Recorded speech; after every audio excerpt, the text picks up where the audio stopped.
আচ্ছা, তাহলে কি আমাদের আজকে যে মিটিংটা সেটা কয়টা টপিক নিয়ে?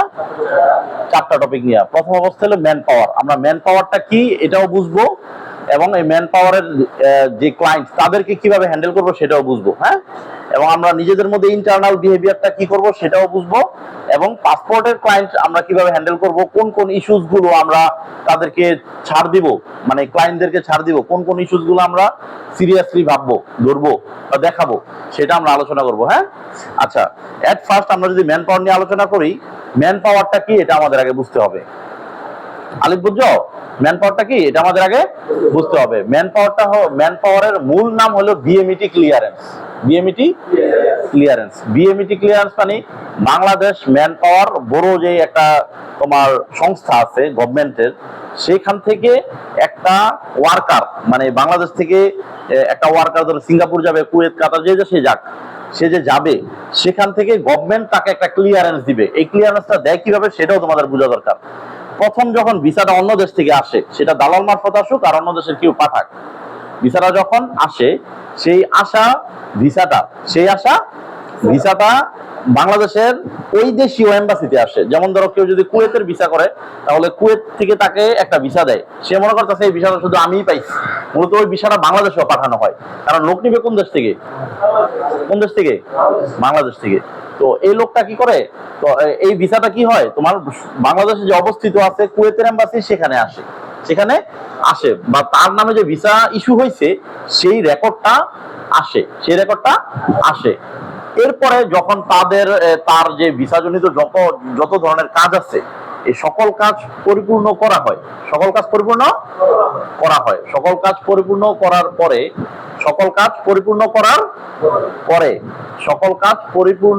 করার পরে এটা যখন বিএমইটি অফিসে যায় ম্যান পাওয়ারের জন্য, তখন বিএমইটি অফিস কি করে, তার যে ডকুমেন্ট গুলো পাইছে, মানে ভিসা স্ট্যাম্পিং বা অন্যান্য পুলিশ ক্লিয়ারেন্স, আদার্স যা যা এতদিনে হয়েছে, মেডিকেল এভরিথিং, সবকিছু তারা এটা ওই যে বাংলাদেশে অবস্থিত কুয়েতি এম্বাসি সেখানে তারা সেখানে এই দুইটার সাথে কি করে, ম্যাচ করে যে এই ভিসা এবং ভিসার যাবতীয় ডকুমেন্ট এটার সাথে ওই কুয়েত থেকে যে যার নামে ভিসাটা হয়েছে এই ব্যাপারটা মিল আছে কিনা, যখন দেখা যায় মিল আছে, তখন তারা একটা ফিস দিয়ে একটা ম্যান পাওয়ার কার্ড তার নামে ইস্যু করে বা বিএমইটি কার্ড ইস্যু করে। এটা মূলত ম্যান পাওয়ার কার্ড নামে পরিচিত হতে হতে জিনিসটা ম্যান পাওয়ার হয়ে গেছে। মূলত এটার মেইন নাম বিএমইটি ক্লিয়ারেন্স। আমি এখন যদি এখানে লিখি বিএমইটি ক্লিয়ারেন্স, এটা অনেকে বুঝবে না, যেহেতু আমাদের জনগণকে বুঝাইতে হবে, এই জন্য আমরা বাংলা ইংলিশ মিক্স করে লিখি। বাংলা ইংলিশ, যেমন ধরো মেডিকেল অ্যাসিস্ট্যান্স লিখছি, এখন মেডিকেল অ্যাসিস্ট্যান্স না লেখা যদি আমি লিখি চিকিৎসা সহায়তা, এটাও মানুষ বুঝবো না, মনে করবো ডাইরেক্ট রোগ ব্যারাম মনে হয় দেখি। কথাটা বুঝতেছো? তো এখানে পুলিশ ক্লিয়ারেন্স, এখানে এটা যদি বাংলা লিখি মানুষ বুঝবো না, এখন যে যেটা সহজ ভাষায় বোঝে ওইটাই আমরা লেখার চেষ্টা করছি। কথাটা বুঝছো? এখন ম্যান পাওয়ারের মূল নাম কি? BMET clearance. এটা আমাদের জনগণের বোঝানোর প্রয়োজন নাই, সে যে ভাষায় বোঝে আমার তার ভাষা বুঝতে হবে, আমার ভাষা তার বোঝার জরুরি না, তার ভাষা আমার বুঝে নিতে হবে। ক্লায়েন্টের ভাষা কি আমার বুঝতে হবে, ক্লায়েন্ট কি বলতে চায়, কি সমস্যায় সে আসছে, সেটা আমাদের কি হবে, জানতে হবে, বুঝতে হবে। এবং এগুলো জানা এবং বুঝার জন্য তোমাদেরকে বারবারই আমি একদিকেই খালি বলি যে এইটাই দেখো, সেটা হলো ওয়েবসাইট। সেটা কি ওয়েবসাইট, আমাদের ওয়েবসাইট আমি চেষ্টা করি প্রতিনিয়ত আপডেট করতে, কিন্তু আমাদের এই ট্রাভেল ইন্ডাস্ট্রির আপডেটটা এত বেশি, সবসময় চাইলেও আপডেট করা যায় না, নিয়ম খালি পাল্টায়, তবুও চেষ্টা করি আপডেট করতে। আজকেও যে তোমাদের সাথে আলোচনা করতে বসছি আমরা ম্যান পাওয়ারের, তোমার সবাই তো এখানে ঢুকছো, ম্যান পাওয়ারের স্ক্রলিং করে ম্যান পাওয়ারে ঢুকো, সবাই ম্যান পাওয়ারে ঢুকো। ম্যান পাওয়ারে ঢুকলে প্রথম যে স্টেপটা দেখতে পাইতেছো সেটা হলো সিঙ্গাপুরের ম্যান পাওয়ার। পাইছো সবাই? আলিফ পাইছো? পাইছো যে তুমি পাইছো? হ্যাঁ, আচ্ছা। এই সিঙ্গাপুরের ম্যান পাওয়ারে কি কি লাগে, এটা কি কি লেখা আছে? মাহমুদ বলো তো দেখি। হ্যাঁ হ্যাঁ, BMET card update, fingerprint token বাধ্যতামূলক, আইডি কপি, ট্রেনিং সনদ নতুন যাত্রীদের জন্য, পূর্বে ম্যান পাওয়ার কার্ডে সর্বশেষ ম্যান পাওয়ারের সিল সহ পাসপোর্টের পাতা ও সেই পাসপোর্টের বায়ো পাতা। আচ্ছা, এখন এখানে যে লেখাটা লেখা আছে এই নিয়মটা কিছুদিন আগে ছিল না। এই নিয়মটা কিছুদিন আগে ছিল না, অল্প কিছুদিন পূর্বে ছিল। ভিসা অ্যাটাস্টেড আসতে হবে, এরকম নিয়ম কানুন লেখা ছিল। যারা এখানে পুরনো তারা সবাই জানো ব্যাপারটা, যারা ম্যান পাওয়ার নিয়ে টুকটাক ডিল করছো আগে। এখন আমি চাচ্ছি এই ম্যান পাওয়ার নামক যেই একটা সার্ভিস, এই সার্ভিসটা টোটালি তোমাদের উপরে ছেড়ে দিতে, মানে এই ডিলটা তোমরা করা শিখো। এই ডিলটা তোমরা করা শিখো। তোমরা যাত্রীদেরকে এমন কোনো কথা বলবা না যেটা শুনে যাত্রীরা বিভ্রান্ত হয়। যাত্রীরা কি বিভ্রান্ত হয়, তার মানে তোমাদের সব সময় আপডেট থাকতে হবে। কি থাকতে হবে? আপডেট থাকতে হবে। এই কথাটা সবাই লিখে রাখো, যেন আমাদেরকে সব সময় সকল নিয়ম কানুনের ব্যাপারে আপডেট থাকতে হবে।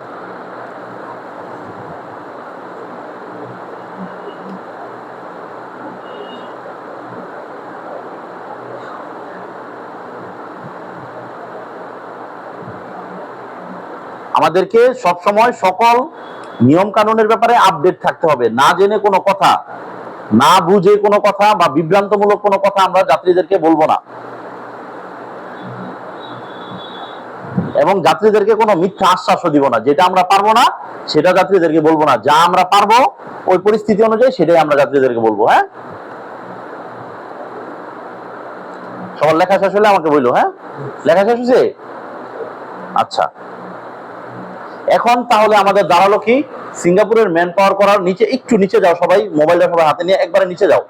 আমি একটা নিচে লেখা দিচ্ছি যে ম্যান পাওয়ার সাজানোর ক্রম, একটু নিচের দিকে। সবাইকে সাজানোর ক্রমটা খুঁজে পাইছো? সাজানোর ক্রমটা ইয়াসিন একটু পড়ে শোনা তো।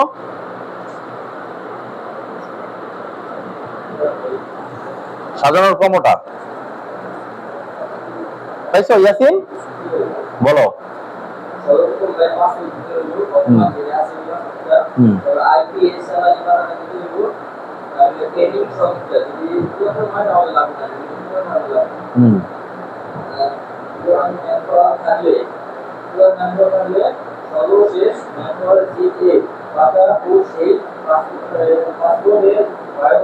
বায়ু পাতা কোনটা? এটা কি চেনো তোমরা? প্রথম পাতাটাই বায়ু পাতা। প্রথম পাতাটা কি? বায়ু পাতা। হ্যাঁ, এটা দিতে হবে। এই হলো রুলস, এই হলো কি রুলস। এর বেশি কথা যাত্রীদেরকে শোনানো যাবে না, বলা যাবে না। বেশি কথা বলতে গেলে সমস্যা। হ্যাঁ, আর অবশ্যই আমরা রুলস জেনে তাদের সাথে কথা বলবো। এবং যেমন এখন আমরা বলে নিলাম যে বিষয় আইপি অ্যাটাস্টেড লাগবো। এখন কি আইপি অ্যাটাস্টেড লাগবো? আইপি অ্যাটাস্টেড লাগবো না। একটা সময় আইপি অ্যাটাস্টেড লাগতো, আইপি অ্যাটাস্টেড লাগতো। এখন অ্যাটাস্টেড কি জিনিস এটা তোমাদের বোঝা দরকার। অ্যাটাস্টেড শব্দের অর্থ হলো সত্যায়িত। অ্যাটাস্টেড শব্দের অর্থ কি? সত্যায়িত। যেমন আমরা ওই যে পুলিশ ক্লিয়ারেন্সের নিচে যে একটা সিল দিয়ে দেই, এটাও অ্যাটাস্টেড। এটাও কি অ্যাটাস্টেড। তাহলে আইপি অ্যাটাস্টেডটা কোত্থেকে করে দিত? আইপি অ্যাটাস্টেডটা করে দিত MOM থেকে। কোত্থেকে? MOM, মম বলে আর কি। এটা বুঝছো? মিনিস্ট্রি অফ ম্যান পাওয়ার, সিঙ্গাপুরের। এটা মিনিস্ট্রি অফ ম্যান পাওয়ার। এটা কোথাকার? সিঙ্গাপুর থেকে আইপি অ্যাটাস্টেড করে দিত। এটা এখন আর লাগে না, নিয়ম উঠাই দিছে, ইজি করে দিছে। আমরাও চাই ইজি হোক, ভেজাল হোক, আমরা বেশি টাকা কামাবো, এটা আমাদের কোনো উদ্দেশ্য না। জনগণ সহজে যাক, তাহলে আরো বেশি যাইব। বুঝো নাই? সবার মধ্যে বরকত থাকলে সেই বরকতের অংশ কিছু আমরাও পেয়ে যাবো, ঠিক কিনা? আচ্ছা, তাহলে আমাদের এই ম্যান পাওয়ারের কথাটা শেষ হলো। আর ম্যান পাওয়ারের ব্যাপারে আর বাড়লাম না। এটা হলো সিঙ্গাপুরের ম্যান পাওয়ার কথা শেষ। অন্যান্য দেশের ম্যান পাওয়ার ক্ষেত্রে নিয়ম কানুনে কিছুটা ভিন্নতা আছে, যেটা নিচের দিকে লেখা আছে। না জানলে ওটা আমার থেকে জানবা। সিঙ্গাপুর হ্যাঁ, এই মোবাইল নাম্বার কিন্তু নিতে হবে। তুমি ম্যান পাওয়ার করতে নিয়ে নিলা, সে বললো যে ভাই আমার সমস্যা নাই, আমি কদিন আগে করছি, কিন্তু হঠাৎ করে আমরা দেখলাম যে তার ট্রেনিং লাগবে, তখন আমি তার সাথে কিভাবে কমিউনিকেট করব? সে তো 3 দিন পর 5 দিন পর এসে বলবো ভাই আমার ম্যান পাওয়ার দেন, বলবো কিনা? এখন তুমি যদি তারে সময় মতো কমিউনিকেট করে তাকে না জানাতে পারো ভাই আপনার কিন্তু ট্রেনিং লাগবে, তখন কিন্তু সে তোমার দোষারোপ করবে যে ভাই আমার আগে বলেন নাই কেন, আমার কি আগে বলেন নাই কেন। এই জন্য আমাদের কি করা লাগবে? তার মোবাইল নাম্বার, আমাদের প্রত্যেকটা যাত্রীর প্রত্যেকটা কাজের, যেই কাজের রেশ আছে, মানে যেটার পরেও তাকে প্রয়োজন হয়, এটা আমরা মোবাইল নাম্বার নিয়ে নিব। এটা আমরা কি করুম? মোবাইল নাম্বার নিয়ে নিব। এটা আমরা মোবাইল নাম্বার নিয়ে নিব। আর এরপরে আর কোনো কথা ম্যান পাওয়ার বিষয়ক? আইপি হলো ভিসা। সিঙ্গাপুরের ভিসার নাম আইপি। সিঙ্গাপুরের ভিসার নাম কি? আইপি। কোন এক এক দেশের ভিসা এক এক নামে কেউ কেউ ডাকে। যেমন ধরো তোমার সৌদি আরবের ভিসার ক্ষেত্রে অধিক কিছু নাম আছে। যেমন ধরো ই ভিসা, কি বলে, আমেল আইডি, আমেল মঞ্জিল, হ্যাঁ, জিয়ারা ভিসা, সাওয়াক্কাস ভিসা, এরকম কিছু নাম আছে। এগুলো তোমাদের জানতে হবে। তোমরা যেহেতু এজেন্সিতে জব করো, তোমাদের এইসব জিনিসগুলো জানা দরকার, ঠিক আছে? এরকম এক এক দেশের ভিসার এক একটা নাম আছে। আচ্ছা, এরপরে আর কারো প্রশ্ন? ম্যান পাওয়ার বিষয়ে কোনো প্রশ্ন আছে? ম্যান পাওয়ার বোঝো নাই কোনো বিষয় আছে? ম্যান পাওয়ার কি জিনিস বুঝছো? ম্যান পাওয়ার হলো একটা ক্লিয়ারেন্স, যেটা এটা যেমন পুলিশ ক্লিয়ারেন্স, থানার মধ্যে তার কোনো কি নাই, মামলা মোকদ্দমা নাই। পুলিশ ক্লিয়ারেন্সটা কি? থানার মধ্যে তার নামে কোনো মামলা মোকদ্দমা নাই। আর ম্যান পাওয়ার হলো দেশের মধ্যে তার কোনো ভিসাজনিত কোনো জটিলতা নাই। ওই দেশের থেকে যে ভিসা আসছে এটাও ঠিক আছে, আমরা এই জন্য এটারে গ্রহণ করে নিলাম, অ্যাকসেপ্ট করে নিলাম, এই যাত্রীরা আপনারা নিতে পারেন। কথা বুঝছো? তার ডকুমেন্ট সব ঠিকঠাক আছে। যদি কেউ ভুয়া ভিসা দেয় তাহলে তার ম্যান পাওয়ার হয় না। এই যাত্রীরা কি করে এই জিনিসটা জানো তোমরা? অনেক ভুয়া ভিসার ম্যান পাওয়ার হয় না। এই যাত্রীরা এয়ারপোর্ট কন্ট্যাক্ট করে তারপরে যায়। বাংলাদেশে এয়ারপোর্ট কন্ট্যাক্ট করে, তার ম্যান পাওয়ার ছাড়াই তারা এয়ারপোর্ট থেকে বের করে দেয়, এরপরে যায়। এগুলো আমরা করি না। হ্যাঁ, আচ্ছা, এরপরে আমরা ক্লায়েন্ট হ্যান্ডেলিং এ যাচ্ছি। এটা সবচেয়ে গুরুত্বপূর্ণ পার্ট আমার আজকের আলোচনার মধ্যে। কি বলছি শুনছো? 2 নাম্বারটাতে আমরা আচ্ছা, আমরা কি তাহলে পাসপোর্টের কথাটা শেষ করব? পাসপোর্টের কথাটা শেষ করি, যেহেতু এই দুইটা সার্ভিস, হ্যাঁ, আরো দুইটা বিহেভিয়ারের বিষয়ে পড়ে। আচ্ছা, পাসপোর্টের কথাটা বলি। পাসপোর্টের কথাটা একটু সবাই মনোযোগ দিয়ে শোনো। পাসপোর্ট হলো ট্রাভেল করার একবারে গুরুত্বপূর্ণ প্রাইমারি ডকুমেন্ট। ট্রাভেল করার একবারে গুরুত্বপূর্ণ প্রাইমারি ডকুমেন্ট। এই ডকুমেন্টটাও গুরুত্বের সাথে আমাদের দেখা দরকার, যেহেতু আমরা পাসপোর্ট ছাড়া কিছুই করতে পারি না। পাসপোর্ট ছাড়া টিকিট করা যায়, ভিসা করা যায়, পাসপোর্ট ছাড়া ম্যান পাওয়ার করা যায়, বিএমইটি করা যায়, ট্রেনিং করা যায়, কিছুই করা যায় না। তার মানে এটা সবচেয়ে গুরুত্বপূর্ণ ডকুমেন্টটা আমরা যদিও খুব হরহামেশে সবাই করতেছি, কিন্তু এখানে কিছু জিনিস আমাদের জানা দরকার। যে সবার আগে আমাদের আইডেন্টিফাই করতে হবে যে এই লোকটা কি পাসপোর্টটা পছন্দ করতে আসছে, না সে পাসপোর্টটা রিনিউ করতে আসছে। পাসপোর্টটা নাকি রিনিউ করতে আসছে। পছন্দ করতে আসলে তার জন্য নিয়ম কানুন সবগুলোই মানা জরুরি। এর ভিতরেও কিছু ব্যাপার আছে, হ্যাঁ। আর যে রিনিউ করতে আসবে তার জন্য কিছু কিছু নিয়মে ছাড় আছে, আবার এর ভিতরেও কিছু ব্যাপার আছে। যদি আমরা সহজ ভাষায় বলি, পছন্দ করতে আসলে নরমালি তার নিজের এনআইডি, তার জন্য সবচেয়ে সহজ কথা হলো আপনার নিজের এনআইডি, আপনার মা বাবার এনআইডি, আপনি যদি বিবাহিত হয়ে থাকেন স্ত্রী বা স্বামীর এনআইডি। এই 4টা এনআইডি, 4টা কি এনআইডি যে প্রাপ্তবয়স্ক। এরপরে লাগবে চেয়ারম্যান সার্টিফিকেট, বিদ্যুৎ বিল আর প্রেসার প্রমাণ। প্রেসার প্রমাণ না দিলেও কাবিননামাটা যদি নতুন পাসপোর্ট হয় তাহলে লাগবে, এটা ছাড়া তাকে পাসপোর্ট দিবে না। কিন্তু রিইস্যুর ক্ষেত্রে ভিন্নতা আছে। রিইস্যুর ক্ষেত্রে কি আছে? রিইস্যুর ক্ষেত্রে তোমার যদি তার পাসপোর্টে তার স্ত্রীর নাম সঠিকভাবে পূর্বের পাসপোর্টে লেখা থাকে, পূর্বের পাসপোর্টে কি লেখা থাকে, সেক্ষেত্রে আর তার কাবিননামাটা লাগবে না। শুধু স্ত্রীর তোমার এনআইডি কার্ডটা শো করলে হয়ে যাবে, বা স্বামীর এনআইডি কার্ডটা শো করলে হয়ে যাবে। কিন্তু শর্ত কি, পূর্বের পাসপোর্টের নামটা সঠিক থাকতে হবে। পূর্বের পাসপোর্টের নামটা কি? কিন্তু তবুও তোমার পাসপোর্ট অফিসে অনেক সময় ইচ্ছাকৃতভাবে ঝামেলা করে, সেক্ষেত্রে এটা ভিন্ন বিষয়। কিন্তু এটা মূলত লাগবে না। সবার কাছে তোমরা চাইবা, কেউ যদি ইজিলি রাজি না হয় তুমি করো, আচ্ছা ঠিক আছে ভাই আপনি তো রিনিউ, ঠিক আছে এটা ছাড়াই যান। হিন্দুদের এটাও একটা কাবিননামাই, নিকানামাই একটা। রিনিউর ক্ষেত্রে বুঝতে হইব। রিনিউর ক্ষেত্রে ধরো তুমি বিবাহিত হওয়ার আগে বা ওয়াইফের নাম দেওয়ার আগে তুমি পাসপোর্ট করে ফেলছো, এখন নতুন করে ওয়াইফের নাম সংযোজন করতে গেলেই তোমার কি লাগবে? কাবিননামা লাগবো। আর তুমি যদি নতুন করে সংযোজন না করো, পূর্বের সেম নেমে কোনো পরিবর্তন নাই, তাহলে তোমার কাবিননামাটা কি? এটা কি ক্লিয়ার নাকি আরেকটু বুঝতে হইব? ম্যারেজ সার্টিফিকেট আর নিকানামা যেটা ইংলিশ, এটা দিলেও সমস্যা হয় না, মেনে নেয়। এটা দিলেও মেনে নেয়, হ্যাঁ। আচ্ছা, কিন্তু সাধারণত যার কাবিননামা বা নিকানামা যেটা বাংলা, এই ভার্সনটা ছাড়া তো আর কেউ ইংলিশ করতে পারে নাই, হারা যেতে পারে, সেটা ভিন্ন কথা, হ্যাঁ। আচ্ছা, এরপরে পাসপোর্টের আরেকটা গুরুত্বপূর্ণ অপশন হলো যে NID verification copy. NID verification copy মূলত যাদের এনআইডি কার্ডের স্মার্ট কার্ড নাই তাদেরটা লাগে। যাদের স্মার্ট কার্ড আছে তাদেরটা লাগে না, কিন্তু তবুও আমাদের মুন্সিগঞ্জ পাসপোর্ট অফিসে এটা চায়, এটা দিতে হয়। আর আরেকটা যেটা গুরুত্বপূর্ণ বিষয় সেটা হলো মা বাবার আইডি কার্ড অনেকের আছে, মা বাবা অনেক বৃদ্ধ, বাবা মা মারা গেছে, এগুলা তোমরা চাইবা মৃত্যু সনদ নাই, অনেক বয়স, তার নিজেরই বয়স 70, তার বাবা মার অনেক কিছুই তার কাছে না থাকতে পারে, তখন বাবা আচ্ছা ঠিক আছে আপনি যান, অসুবিধা হবে না আশা করছি।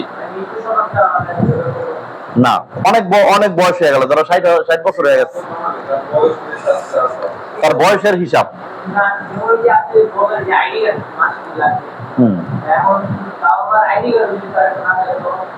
বাবা মার আইডি কার্ড ছাড়াও পাসপোর্ট দেওয়ার কথা আছে, কিন্তু দিতে চায় না। যে কোনো একজনের আইডি কার্ড তো দেওয়া দেওয়া উচিত, কিন্তু একেবারে যার নাই, যার বয়স 60 বছর আছে, তার বাবা মা ধরো আরো 30 বছর আগে মারা গেছে, আর মৃত্যু সনদ নাই, তো এই ক্ষেত্রে সমস্যা নাই, ছাড় আছে। কিছুদিন আগে একটা মহিলা ছিল, ওনার বাবা মার আইডি কার্ড নেই, বয়স ক্লাস 40 থেকে 50-এর ভিতরে, কাবিন নামা নেই, মানে ডেথ সার্টিফিকেট। তো হাজবেন্ডের মানে পাসপোর্ট ওনার কাছে নাই, হাজবেন্ডের আইডি কার্ড নেই, পাসপোর্ট। ওনার তো কিছু কিছু তো ডকুমেন্ট দিলাম, এখন আমাদের কি কিছু কিছু জিনিস থেকে আমাদের শিক্ষাও নেওয়া দরকার। এরকম দু একজন যাত্রীদের পাঠাই দিয়া দেখতে হবে যে তাকে আসলে কি করলো, এবং এই ক্ষেত্রে যাত্রীদের ফোন নাম্বার রাখতে হবে যে আপনার সমস্যা হলে আমরা ফোন দিয়েন।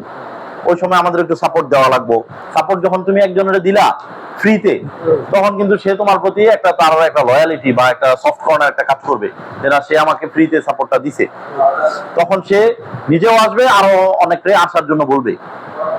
কথা বুঝছো? এটা হলো বাবা মার বিষয়।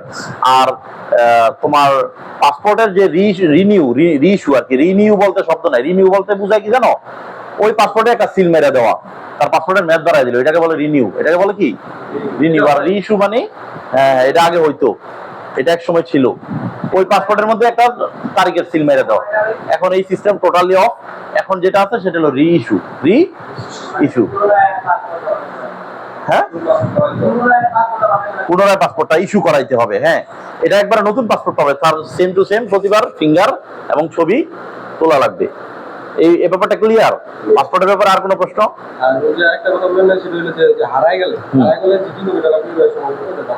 হ্যাঁ, হারাই গেলে জিডি কপি লাগবো, ওই জিডি কপিটা লস্ট দেখাইতে হবে। হ্যাঁ, পুরাতন পাসপোর্ট। তোমার কোনো প্রশ্ন? কোনো প্রশ্ন নাই? আচ্ছা, আর কথা, তোমার কোনো প্রশ্ন? জিয়ানের কোনো প্রশ্ন আছে পাসপোর্ট বিষয়ক? বাকিগুলো বুঝো? তুমি বুঝো? আচ্ছা, এরপরে হলো আমাদের এখানে ক্লায়েন্টের সাথে বিহেভিয়ার।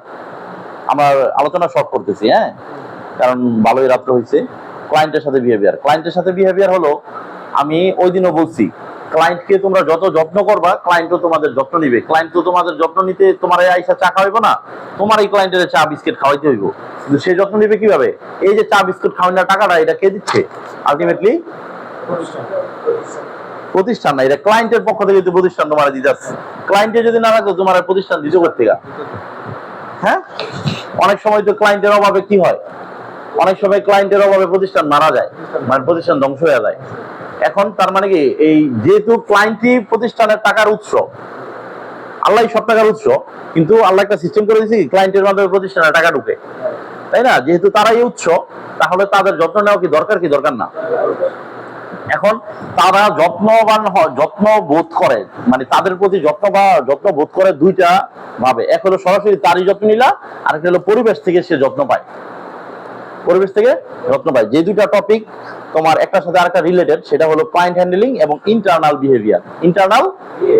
ইন্টারনাল শব্দের অর্থ হলো অভ্যন্তরীণ আচার আচরণ।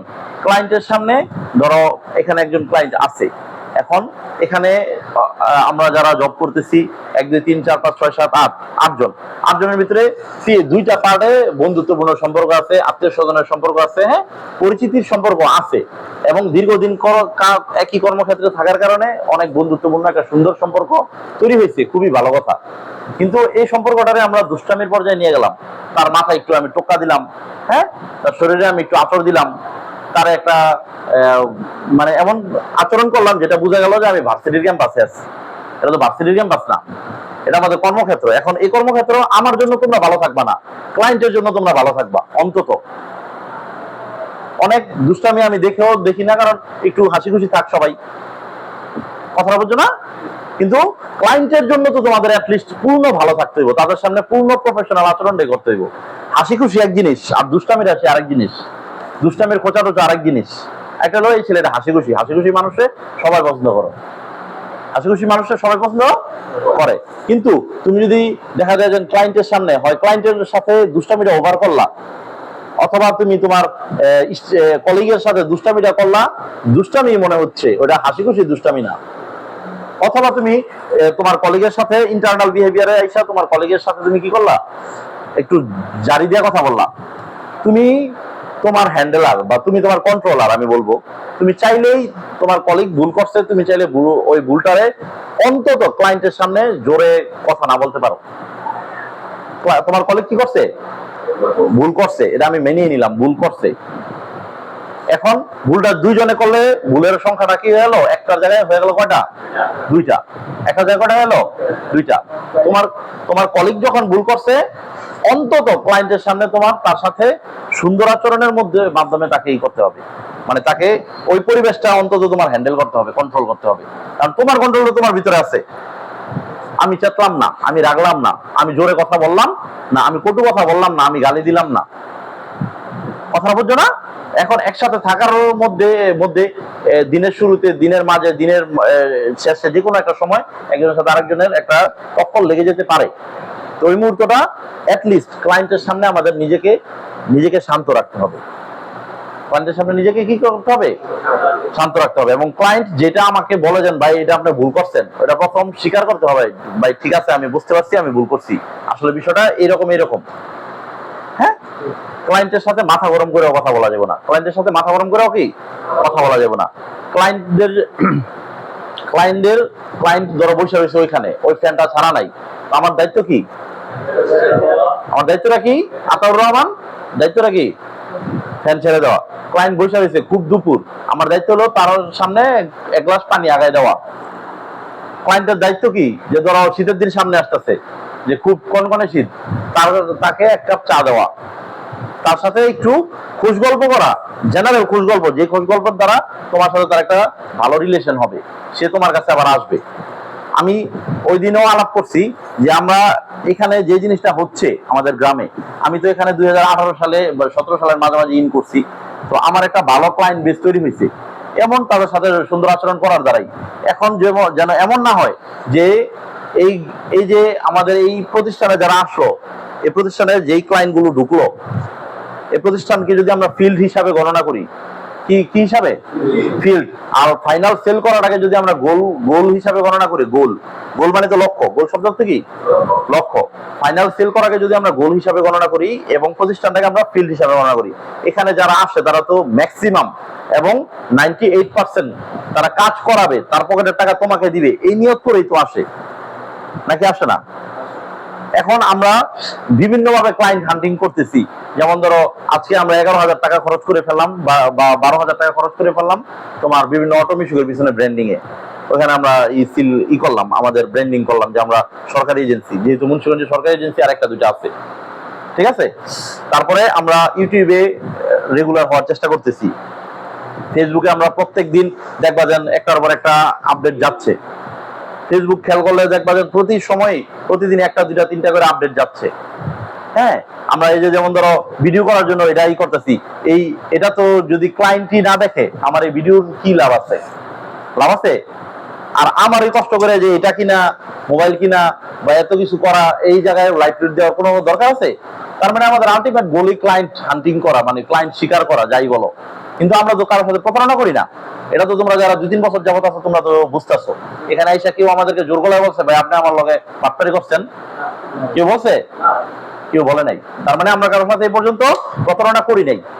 আগে তোমরা এই এলাকার মানুষ, তোমরা এলাকার মানুষ যারা, এরাও কোনোদিন এরকম শুনো নাই। এরকম শুনলে তোমরা থাকতেও পারতা না, কথা বুঝছো? তো এখন কথা হলো যে আমাদের উচিত হবে ক্লায়েন্টকে সর্বোচ্চ, এখানে এই যখন আমার ফিল্ডে ক্লায়েন্ট ঢুকে গেল, এই ক্লায়েন্টকে সর্বোচ্চ খেয়াল করা, মানে এই বলটা যেন আমি নিজেই বানাই, আমি নিজে গোল দিতে পারি। এই বল তো, এই ক্লায়েন্ট নামক যে বলটা, এটা তো ম্যাক্সিমাম টাইমে ধরো আমার মাধ্যমে এখানে আসছে, গোলও তুমি দিতে পারলা না। তোমার বল বানাই একবার সামনে দিলাম যে সেল করো, তুমি এইখানে সেলে ফেইলার। কারণ তুমি ম্যান পাওয়ারের কি ইস্যু এটা জানো না, পাসপোর্টের কি ইস্যু এটা তুমি জানো না, তোমার টিকেটের কি কোথা কি টিকেট দেখে প্রাইসিং দিতে হয় সেটা তুমি জানতাছো না।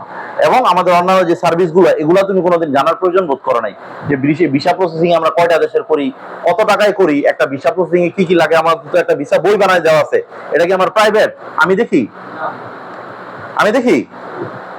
তারপরে এই হজমরার এটা ওয়েবসাইটে দেওয়া আছে, এটাকে আমি দেখি। তো এটা কাদের দেখার জন্য বানাইছি? এটা তোমাদের এবং ক্লায়েন্টের দেখার জন্য বানাইছি। এখন তোমরা ওইখান থেকে দেখা কোনোদিন শিখো নাই যে এটার কয়টা স্টেপ, কোন কোন দেশের ভিসা প্রসেস কেমন দাম, কোন কোন দেশের ভিসার নাম কি, এগুলো তোমরা শিখো নাই। তো এগুলো যখন তোমরা শিখো নাই, এগুলো তোমরা যখন কি করো নাই, শিখো নাই, তখন কি হইতেছে, ক্লায়েন্টে তোমরা মিস করতেছো, বানাই না গোল্ডারে তুমি দিতে পারতেছো না, বারের সাইড দিয়ে চলে যেতেছে। ক্লায়েন্ট আসছে ঠিকই, সে সেল না দিয়া সে তার পকেটের টাকা এখানে খরচ না করে ভাবতেছে যে এই লোক তো জানে না, বা এই লোক তো যত্নবান না, এই লোক তো আন্তরিক না, এই লোক তো কর্ডিয়াল না, এই লোক তো কর্ডিয়াল কি না, আন্তরিক না। তাহলে আমরা সেলটা এখান থেকে আমরা না কিন না, দেখি একটু আমি সিপাহী বেড়া যাই, একটু মুন্সিগঞ্জে যাই, একটু ঢাকা যাই, একটু আমার ভাইয়ের সাথে একটু আলাপ করি। এই যে তার একটা ইন্ডিসিশনে বোকা, এটা কার জন্য হয়েছে, এবং তোমাদের কোন দুর্বলতার জন্য হয়েছে, না জানার কারণে, এবং মানুষের সাথে খুব সুন্দরভাবে মিশা, প্রফেশনালি না মিশার কারণে। মিশা এক জিনিস, আমি যার খোঁজ খবর নিলাম হচ্ছে এরকম যে ভাই আপনার আপনার ভাইয়ের কি বলে আপনার বাড়ির সাথে আমার এই বন্ধু লাগে, ওই বন্ধু এখন কি করতেছে, এটা হলো একটা নর্মালি তার সাথে আমি পরিচয় হইলাম। আরেকটা হলো যে ওই আমার ভালো আছিল, ওর নামে ওকে বদনাম করে দিলাম। একটা এলাকা যে ওই আমার বন্ধু আছিল, আমি ওর নামে কি বললাম, বদনাম, গীবত বললাম। এখন আমি যখন তার নামে বদনাম বললাম, তখন ক্লায়েন্টের ধারণা আমার নামে কি হইলো, আমার ব্যাপারে। আর আমি যখন তারে পেঁচায় কথায় আত্মীয় স্বজন বানাইলাম, আমি তার কাছে তার মনের ভিতরে আমার নামে একটু বিশ্বাস অর্জন করলাম, কারণ সে আমাকে ধরতে পারবে, সে আমাকে চিনে। সে আমার কাছে 1 লাখ টাকা বলবে, দেন ভাই এই যে ধরেন 1 লাখ টাকা আমার ঢাকা টু ফ্রান্সের একটা টিকিট আপনি করে দেন। কথাটা কি বুঝাতে পারছি? এখন আমি তোমাদেরকে কয়েকটা টার্মে বলতেছি যে ক্লায়েন্ট হ্যান্ডেলিংটা করতে, ক্লায়েন্ট হান্টিংটা করতে। হ্যাঁ, সেটা হলো তোমাদেরকে বলছি যে সোশ্যাল মিডিয়া প্রচার করো, কেউ ফেসবুক ইউজ করো, সে ইমো ইউজ করো। এবং আরেকটা গুরুত্বপূর্ণ পার্ট হলো আমরা প্রত্যেকটা লিড, এটাকে বলে কি লিড, কি বলে লিড, কি তোমরা কেউ বুঝো লিড? তোমরা বুঝাইছি, বুঝছো? হ্যাঁ, তুমি বুঝো, কও কও। না, লিড শব্দের অর্থ না। এখন এটা একটা মার্কেটিং এর যুগে লিড মানে এটা পরিচালনা করা না, লিড মানে পরিচালনা করা না। লিড মানে হলো একটা নির্দিষ্ট লোকের নির্দিষ্ট ফোন নাম্বার, নির্দিষ্ট গন্তব্য, এই জিনিসটা জানা। এই জিনিসটা কি জানা, তার নির্দিষ্ট উদ্দেশ্যটাও জানা। তার কি জানা, তার ফোন নাম্বার, তার নাম, তার ফোন নাম্বার, এটা লেখো, এটা লেখো। লিড মানে কি? লিড মানে হলো নির্দিষ্ট লোকের নির্দিষ্ট নাম, ফোন নাম্বার, তার উদ্দেশ্য, গন্তব্য, এগুলো জানা।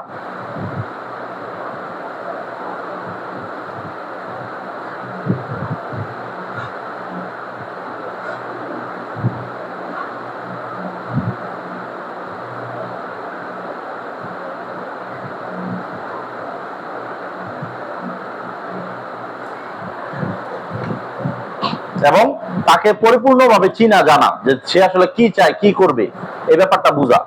এখন যে লোক আজকে আমার সাথে আলাপ করতে আসছে, ভাই আমার একটা আইপি আসছে, কি আসছে, আমার একটা কি আসছে, আইপি আসছে, এখন আমি কি করুম? তো এখন দায়িত্ব হলো তুমি তার পরামর্শ দিয়ে শুধু ছাইড়া দিবা না, তুমি শুধু তার পরামর্শ দিয়া ছাইড়া দিবা না। আচ্ছা ভাই ঠিক আছে, দেন তো আপনার আইপিটা আমার হোয়াটসঅ্যাপে পাঠান, আমি দেখি। ভাই আমার হোয়াটসঅ্যাপে কি নাই, আমার এমবি নাই, কি নাই। আচ্ছা ঠিক আছে, আমি আপনার মোবাইলটা ওয়াইফাই করে দিই। ওয়াইফাই করে দিতে গিয়া আমরা কি করলাম, আমাদের যে অফিসিয়াল হোয়াটসঅ্যাপ আছে সেখানে আমি একটা হাই পাঠাইলাম, সেখানে একটা কি পাঠাইলাম, হাই পাঠাইলে একটা অটো মেসেজ আসবো। অথবা তার এখানে তো আছে, মানে সে তোমার ইউটিউব ব্যবহার করে, ফেসবুক ব্যবহার করে, হ্যাঁ, তারপরে হলো তোমার সে প্লে স্টোর ব্যবহার করে। অন্তত 3টা স্টোরে আমরা কি করলাম, যে ইউটিউবে ঢুকা দ্রুত যখন সার্চ করলে এখন একটা চান্স পাবে, আমরা তাকে সাবস্ক্রাইব করে দিলাম। আমাদের যে ফেসবুক পেজটা আছে এটা তারে লাইক, ফলো এবং ইনভাইট করে দিলাম। এতে করে কি হলো, সে যখন পরবর্তীতে একটা সে অটোমেটিকই দেখতেছে, সে যখন অটোমেটিক দেখতেছে, তখন সে মনে করতেছে কি রে, এটা আমার কাছে মনে এমনি আয় বস, আসলে কিন্তু এমনি আসে নাই। এটার কারণ হলো তুমি, এটা কি এমনি আসে নাই। সে যদি লাইক না করে থাকতো, আমরা তো আপাতত বুস্ট করতেছি না, আমরা তো অর্গানিক ভাবে ফেসবুকটা চালাইতেছি।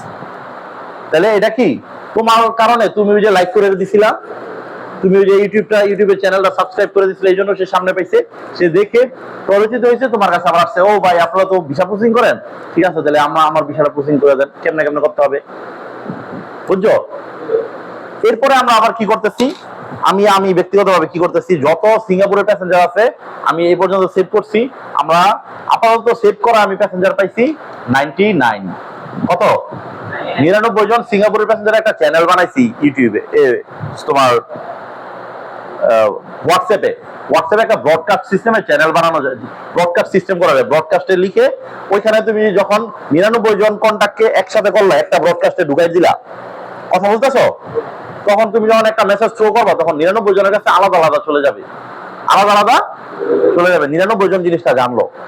অনেকেই কিন্তু আমাদেরকে এই ধরনের মেসেজ গুলো দেখে ফোন দেয়, এই কাজ করেন আপনারা, এই করেন আমাদেরকে, তাহলে আমার এটা করে দেন, হ্যাঁ ফোন দেয়। আমরা সবসময় ফোনও রিসিভ করতে পারতাছি না, এই জন্য আমরা একটা এআই এজেন্ট বানাইতেছি, যে এআই এজেন্ট সরাসরি তাদেরকে উত্তর দিয়ে দিব, আমরা আমাদের সকল উত্তর আমাদের দিতে হইব না। এআই এজেন্টের আমরা আস্তে আস্তে ট্রেন আপ করতেছি, কাজ চলতেছে অলরেডি, আমাদের ওপেন এআই এর এপিআই কিনা শেষ হয়ে গেছে, এবং কাজ আজকে আমার মনে ডেলিভারও পাইতে পারে রাত্রে। এটা প্রাইমারি লেভেলে, প্রাইমারি স্টেজে। এআই তো আস্তে আস্তে ট্রেন আপ হয়। এআইটা কিভাবে ট্রেন আপ হয়? আস্তে আস্তে ট্রেন আপ হয়। তো এআই অনেকগুলো উত্তর দিয়ে দিবে, সেটা আমরা করতেছি, কারণ আমরা আপাতত মেসেজের রিপ্লাই পর্যাপ্ত পরিমাণ দিতে পারতেছি না। দিতে মন চায় কিন্তু সময় নাই, কথা বুঝছো? ফোনটা ধরতে মন চায় কিন্তু সময় পাইতেছি না, শুধু আমাদের গুরুত্বপূর্ণ ফোনগুলো ধরতেছি, কিন্তু কেউ বিপদে বললে আমরা সবার আগে সব কাজ পালায় রেখে সেটা ধরি। এটা তো তুমি জানো, এটা তো তোমরা ব্যাপারটা জানো। আচ্ছা, এরপরে কথা হলো কি, যে আমরা এই জন্য লিড ম্যানেজমেন্টে আমরা সবাই একাগ্র হব। আমাদের সাথে যে যোগাযোগ করবে আমরা সাথে সাথে তার নাম্বারে ডায়াল কোড দেখবো। কি দেখবো? Dial code. আমাদের বাংলাদেশের ডায়াল কোড হলো +880, +880। তোমার সিঙ্গাপুরের ডায়াল কোড হলো +65, মালয়েশিয়ার ডায়াল কোড হলো +60। হ্যাঁ, এরকম এক একটা দেশের ডায়াল কোড ধরো আমি জানি না, +33 আমি জানি না, তো আমি কি করব, +330 ডায়াল কোড কান্ট্রি নেম, এটা আমি গুগলে লিখলেই বেরিয়ে যাবে যে এটা কোন দেশের ডায়াল কোড। +96 কোন দেশের আমি জানি না, ডায়াল কোড কান্ট্রি নেম দেখো সৌদি আরবে অবশ্য। আমার দায়িত্ব কি, যে আমি নাম্বারটা সেভ করে রাখবো। নাম্বারটা কি করে রাখবো? সেভ করে রাখবো। এখন নাম্বার সেভ করলে অনেকগুলো লাভ, নাম্বার সেভ করলে অনেকগুলো লাভ। ইমোতে তো এটা অটোমেটিক, ইমোতে কোনো কিছুই করা লাগবে না। তুমি যখন নাম্বারটা সেভ করলা, তার যদি ইমো থেকে থাকে, ইমোতে যখন তুমি স্টোরি দিবা সে অটোমেটিক দেখে ফেলছে। আমার একটা ক্লায়েন্ট আছে, সে ইমো দেখে আমার কাছে আসছে, একটা দুটো ক্লায়েন্ট আছে ইমো দেখে, জাস্ট ইমো দেখে আসছে। আমাদের সবগুলা সোশ্যাল মিডিয়াতেই আমাদের টুকটাক আমাদের মানে অ্যাড গুলো দিতে হবে, যারা আমরা এটা করতেছি। মোট কথা আমাদের এখন থেকে লিড জেনারেশনে আমাদের সবার সোচ্চার হইতে হইব। আমার পরিবারের ধরো 3 জন মামা আছে যারা কিনা তোমার বিদেশ থাকে, সে বা বিদেশ নিয়ে ভাবতেছে, তাদের লিডটাও আমরা আমাদের প্রয়োজনে অফিসে দিয়ে দিব। এই যে এই এলো আমার মামার নাম্বার, এই এলো মামার নাম, এই এলো মামা এই দেশে যাইবো, এর নাম্বারটা আপনি চাইলে আপনার মোবাইলে সেভ করে রাখতে পারেন। আমার চাচা যাইবো, সেভ করে রাখতে পারেন। এটা প্রয়োজনে একজনের দায়িত্ব নিবা। তোমরা পারো এই অফিসে পুরো বদলাই দিতে। আমি যখন আমার অফিসে জব করতাম মাইক্রো সিস্টেমসে, তখন আমার অফিসের তোমার সিস্টেম ছিল যে বিভিন্ন বড় বড় অফিসে যায় আর কর্পোরেট লেভেলে, মানে আমার জবটা ছিল যে এই প্রিন্টার দেখো না, আমি এগুলো জীবনে অনেক প্রিন্টার সেল করছি। এগুলা এই যে স্ক্যানারটা দেখছো না, এগুলো অনেক সেল করছি। এই যে তোমার এই ল্যাপটপ দেখছো না, এগুলো অনেক সেল করছি আমরা। তো আমার ওইখানে দায়িত্বটা ছিল হলো বিভিন্ন কর্পোরেট অফিস, যেমন ধরো Anwar group, Olympic group, RAK ceramics, এগুলোর হেড অফিসে যায় তাদের যে পারচেজ ডিপার্টমেন্ট আছে, আমিও কিন্তু তোমার মতো ছোট ছিলাম, ওই সময় ইন্টারমিডিয়েট সদ্য পাস করছি। হ্যাঁ, তো পারচেজ ডিপার্টমেন্টে যায় তাদের সাথে কি যোগাযোগ করা, তাদের কাছে প্রোডাক্টটা সিল করা, প্রোডাক্টের সম্পর্কে বলা। তো এটা হলো আমাদের দায়িত্ব ছিল। তো আমি যখন দায়িত্বটা পাইলাম, তো আমার কাছে মনে হলো দায়িত্ব আছে ঠিক আছে, কিন্তু অফিসের সংখ্যাগুলো ক্যাটাগরিজ করা নাই। কি করা নাই? ক্যাটাগরি করা নাই। তো আমি কি করলাম, তোমার পল্টন এরিয়া একটা আলাদা ভাগ করলাম। পল্টন এরিয়াতে ধরো 30টা অফিস ভাগ করলাম একবারে নিজে। এটা কোনো স্যার আমাদেরকে শিখাই দেয় নাই, আমার শিখাই দেয় নাই। ওই অফিসের নাম, ওই অফিসের কার সাথে আমি কনসার্ন পারসন, কার সাথে আমি যোগাযোগ করব, তার নাম, হ্যাঁ, তার ডিপার্টমেন্টের নাম, তার মোবাইল নাম্বার, তার ওই অফিসের অ্যাড্রেস, বা একের অধিক কনসার্ন আছে কিনা। ধরো একই অফিসে তোমার পারচেজের সিদ্ধান্ত নেয় 2টা ডিপার্টমেন্ট, কোন ক্ষেত্রে এইচআর, অ্যাডমিন, কোন ক্ষেত্রে শুধু অ্যাডমিন, কোন ক্ষেত্রে শুধু পারচেজ, এরকম আছে। তো এমন সবার নামটা আমি নিলাম, এবং এগুলো সব আলাদা আলাদা করলাম, সব পল্টন, গুলশান, বনানী, বাড়িধারা, বুঝতে পারছো, মতিঝিল, এগুলো আলাদা আলাদা করলাম। তো যখন আমি আলাদা আলাদা করে অফিসে দিলাম, তখন অফিসের জন্য এই প্ল্যানিং করাটা কি হয়ে গেল, সহজ হয়ে গেল। আর আগে করতো কিভাবে, র্যান্ডমলি। আগে করতো কাজটা কি র্যান্ডম, মানে অগোছানো, কোনো ঠিক ঠিকানা নেই। এই আজকে তুমি ওইদিকে যাও, গেলাম, গিয়া খুঁজতেছি অফিস। আর আগের তো আমি যাই না, গেলাম গুগল থেকে লয়ে লয়ে আমি যাইতাম যে ভালো ভালো অফিস কি কি আছে, তো তাদের সাথে যা দেখা করতাম। তো ওই জিনিসটা সহজ হয়ে গেল। এখন এই অফিসেরও পরিবর্তন হবে, এটা একা আমার পক্ষে সম্ভব না। এই অফিসের অনেক বড় পরিবর্তন হতে পারে। এই অফিসের পরিবর্তন হলে তোমরা ধরো আগামী 2 বছর পর, 3 বছর পর, 5 বছর পর কেউ থাকলা না, কিন্তু তোমাদের প্রজন্ম বা তোমাদের ভাই ব্রাদার এই অফিস থেকে ভালো কিছু পাবে, কারণ এই অফিসের উদ্দেশ্যটা ভালো।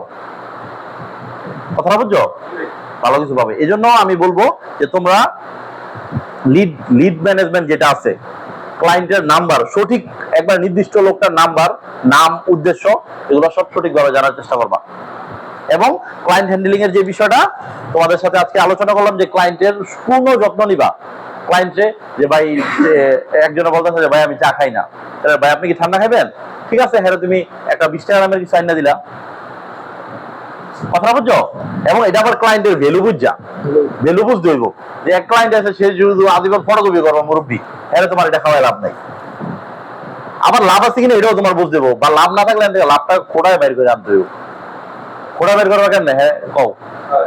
এরকম ক্লায়েন্টও মনে করেন যে আমাদের সেবা দেওয়ার পরে স্যার, যে আমাদের যে ন্যায্য অর্থটা আমাদের দেয় না, আমাদের সাথে কথা বলা, সেক্ষেত্রে আমাদের কি করা হয়? সেক্ষেত্রে সবকিছুর তো একটা লিমিট আছে। হ্যাঁ, ওই লিমিটের সময় ক্লায়েন্টের সাথে কখনোই রাগ করা যাবে না, রাগান্বিত ভাবে স্বরে কথা বলা যাবে না, ভাই আমরা এর নিচে রাখতে পারি না, আমাদের বসের নিষেধ আছে, ঠিক আছে, এর ভিতরে তোমরা থাকে শেষ করবা।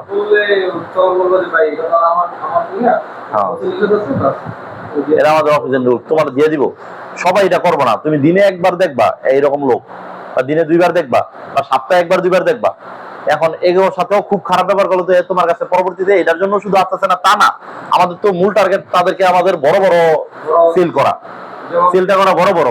যেমন যে ফটোগুলো করতে আস্তে আস্তে বিদ্যালয় অথবা ওনার ছেলে অথবা বাড়ির অন্য কেউ বিদেশ থাকতে পারে বা যাইতে পারে সদ্য যাইব, তো আপনি বা ওনার সাথে যদি ওরকমভাবে ব্যবহার করেন যে ওনার যে বিষয়গুলো আপনি বলেন যে আমার টিকিট কিন্তু অনেক বিষয়গুলো আপনি আর ওনার বৃদ্ধ মানুষকে যদি বুঝাইতে পারেন, একবার বিশ্বাস